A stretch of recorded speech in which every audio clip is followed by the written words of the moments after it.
Saya milih istri saya sekarang itu nggak direstui sama orang tua saya awalnya.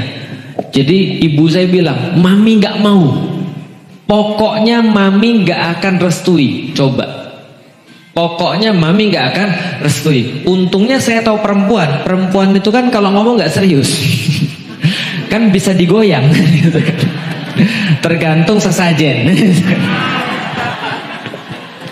Ya karena ibu saya juga ngomong gitu, pokoknya mami nggak mau.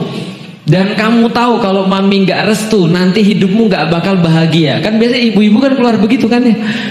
Sementara saya tahu persis bahwasanya yang mau ibu saya itu jelas bukan saya yang mau. Karena ibu saya maunya saya sama orang Chinese. Wajar dong kalau ibu punya preferensi. Ibu saya maunya bukan yang muslim, apalagi kerudungan. Jadi ada 3 tuh komplainnya. Yang pertama kerudungan, yang kedua adalah bukan Chinese, yang ketiga adalah muslim. Iya, kerudungan, muslim, dan bukan Chinese. Itu komplainnya dia. Nah, maka saya berusaha meyakinkan sama ibu saya. Setengah mati tuh saya meyakinkan ibu saya. Semua sesajen udah saya kasih, tapi nggak bisa untuk meyakinkan, belum bisa pada saat itu untuk meyakinkan ibu saya. Sampai kita ngobrol terus, itu yang saya bilang, kalau ada yang bertentangan dengan ibu dan bapak, jangan ngegas dulu, ajak ngobrol aja terus. Namanya perempuan tuh punya perasaan. Ketika nanti dia ngobrol terus ngotot, terus kemudian deadlock, nggak bisa dapat kesepakatan, udah tinggalin tidur aja. Yang penting jangan kurang ajar, tinggalin tidur. Ibunya tidur itu mikir sebelum tidur, iya juga ya, saya kan juga pengen anak saya bahagia. Nanti besoknya dia melunak, nggak apa-apa, bukan Cina, yang penting jangan kerudungan. Yes. Udah mulai melunak kan, nah tinggal kita ngobrol lagi sampai kemudian bisa. Nah, yang menarik adalah setelah ibu saya setuju nggak ada masalah, ibu saya alhamdulillah orang baik, dia setuju nggak ada masalah. Bapak saya punya masalah sama saya. Yang saya cerita itu ketika bapak saya punya masalah sama saya, bapak saya ngusir saya dari rumah. Anggap aja papi nggak punya anak karena punya masalah. Anggap aja papi nggak punya anak, biarin aja. Tapi saya juga tahu bapak saya kan juga kalau ngomong nggak serius. Nah, maka ketika itu terjadi, saya telepon calon saya, istri saya yang sekarang. Saya bilang gini, Dek, kita tetap lanjut atau tidak, kamu yang mutusin. Karena kalau dari aku tidak perlu wali. Jelas sampai di sini? Ini secara hukum ya. Kalau dari aku tidak perlu wali. Aku tidak perlu bapakku meridhoi aku, dan aku tidak perlu ibuku meridhoi aku. Dan dalam kasus saya lebih bold, lebih jelas bahwa saya sudah muslim. Wajar kalau mereka nggak mau, preferensinya beda. Maka saya bilang, tergantung kamu sekarang. Gimana kalau kita nikah, bapak saya nggak hadir? Itu 5 hari lagi nikah tuh. Terus dia bilang, nggak apa-apa, kita tetap lanjut. Akhirnya alhamdulillahnya Allah buka kemudian hati bapak saya kemudian selesai masalahnya dengan saya. Akhirnya mereka sama-sama bisa pergi ke sana. Nah, itu adalah tadi secara hukum. Nah, sekarang secara etika. Nih, hati-hati dengan insting ibu. Kadang-kadang insting ibu tuh banyak betulnya. Lebih kepada doa ibu itu manjur. Contoh ya, ibunya bilang gini, ibu kayaknya ngelihat kamu nanti ada banyak masalah. Itu bisa jadi insting, bisa jadi doanya yang nanti kabul tuh. Hati-hati. Tapi saya juga mau bilang sama ibu-ibu, ini juga untuk pengertian. Saya juga mau bilang sama ibu-ibu, wajar ibu-ibu tuh senantiasa nggak akan cocok sama mantu. Wajar. Kenapa wajar? Karena gini, ibu-ibu tuh kayak punya sesuatu diambil. Paham gak sih maksudnya? Jadi ibu-ibu tuh kayak punya sesuatu diambil, dan itu wajar saja. Gitu kan ya. Ketika kita punya rasa kayak tadi, karena ibu udah ngurus anak laki-lakinya, tiba-tiba seolah-olah kok dia lebih dengerin yang cewek itu. Padahal aku yang dulu mandiin, nyebokin, ngasih makan, jagain ketika sakit dan segala macam. Iya. Nah, tapi yang pengen saya kasih tahu, jangan sampai cemburunya ibu itu atau rasa nggak sukanya ibu itu membuat anaknya malah nanti stres.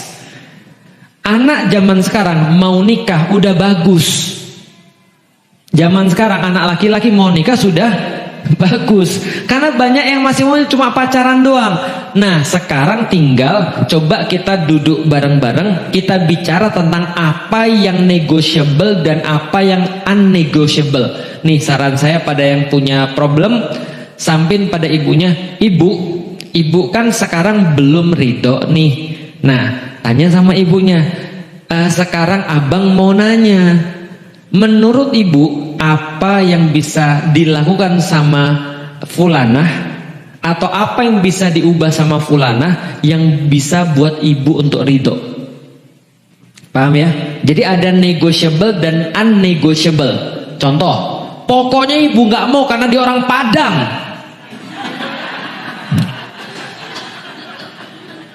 Nah, kenapa ibu nggak mau, bu? Nggak mau pokoknya.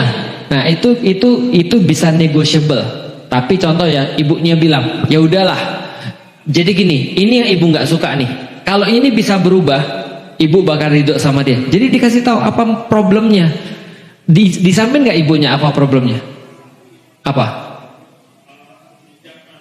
Oh nggak berhijab.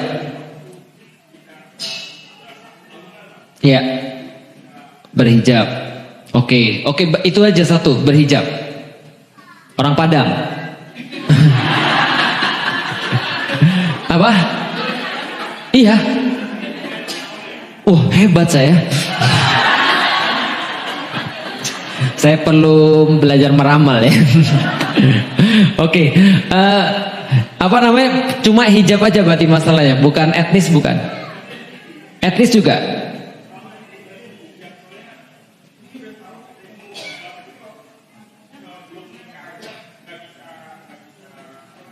Nggak bisa. Oke, kalau gitu ibunya masuk akal, pertimbangannya agama. Jadi ibunya bilang gini, kalau kamu sama dia, maka kamu itu nanti agak berat. Kenapa? Dia itu belum mau berhijab, padahal sudah 1 tahun sudah dinasihatin. Nanti kamu sudah menikah, itu lebih sulit lagi.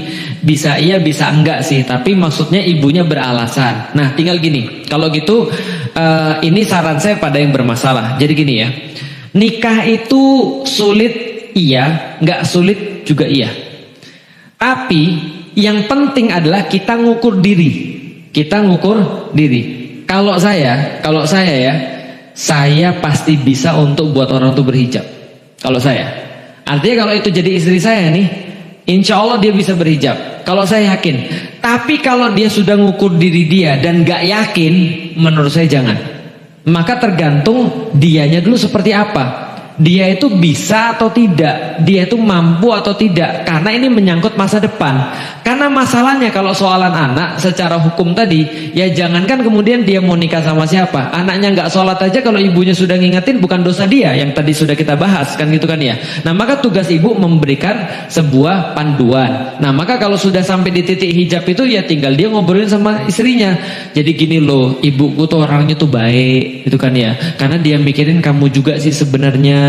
Kenapa? Karena kalau misalnya kamu belum berhijab, nanti kamu makin sulit. Dan kalau kamu misalnya berhijab, insya Allah ibuku nggak ada masalah. Nah, itu coba bisa diobrolin. Dan tapi balik lagi itu ya keputusan yang menikah ya. Dan balik lagi laki-laki tidak perlu wali.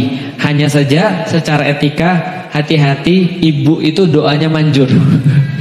Dan instingnya juga manjur. Kalau bukan instingnya, doanya nyampe, hati-hati. Itu juga perlu dipertimbangkan.